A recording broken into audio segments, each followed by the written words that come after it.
Good afternoon, and thank you for joining us for 13 News Now at noon. I'm Dan Kennedy. And I'm Christina Robinson. Your top story this morning. Critics continue to call for Governor Ralph Northam's resignation. It comes after this racist photo from Northam's 1984 EVMS yearbook surfaced late last week. Northam denies being in that picture, even though he apologized for it originally on Friday. And happening now, protesters are gathering outside the state capitol. 13 News Now reporter Evan Watson is live in Richmond. Evan, what are the protesters telling you?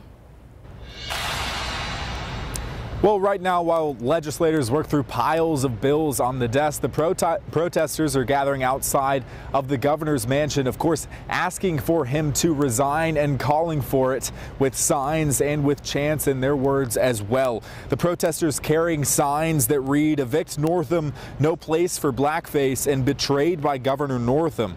One of the group's leaders said if Northam was a Republican, Democrats would be calling for his resignation, so he said he's holding Northam to the same standard. The governor has insisted he will not resign, and he held an urgent meeting with top staff members last night. So far today, the governor's office has not released any new information. Democracy is not a spectator sport, and we need to show up when things are outrageous and an affront to the ideals that we hold as a nation and as a people. Respect the space that you're in and the harm that you're causing people. And instead of planting a flag and saying no, but excuses and, you know, apologies are fine, but they also don't undo the harm, right? Top state lawmakers are still calling for Northam's resignation as well. And coming up at 12:30, I spoke with Speaker of the House Kirk Cox, who says he's hesitant to consider impeachment at this point and wonders if it would even be applicable in this case. So I'll break down why coming up at 12:30. Reporting live in Richmond, Evan Watson for 13 News Now. All right, thanks, Evan. Well, politicians on every level of government are calling for the governor to step down. And many of them within his own party. Ashley is here with a look at some of those reactions. Well, Dan, Christina, lawmakers across the country and right here in the Commonwealth are weighing in on this. So we start with a tweet from Senator Tim Kaine, who tweeted in part, quote, "I no longer believe Governor Northam can effectively serve as governor of Virginia. He should step down and allow the Commonwealth to begin healing."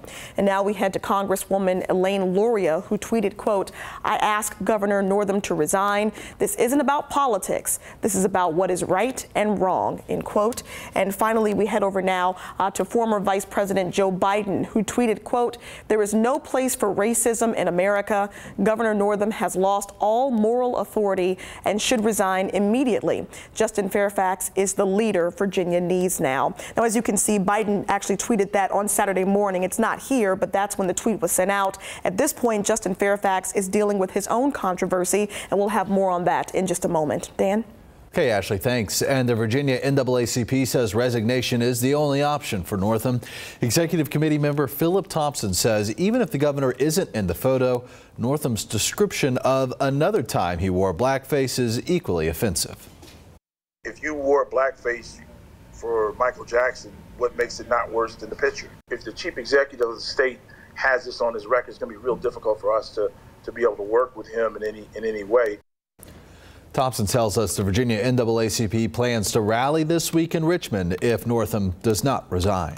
And the president of Eastern Virginia Medical School is now planning an external investigation into the past yearbooks. Richard Homan over the weekend called an urgent meeting between board members, faculty and students to figure out where to go from here. Homan apologized for the photo and promised to build a culture of diversity and inclusion. He says the investigation will look into what, if any, oversight went into publishing the yearbooks. And if Northam steps down, Lieutenant Governor Justin Fairfax takes his place. But Fairfax is now facing controversy of his own. Earlier this morning, he denied new allegations he sexually assaulted a woman back in 2004.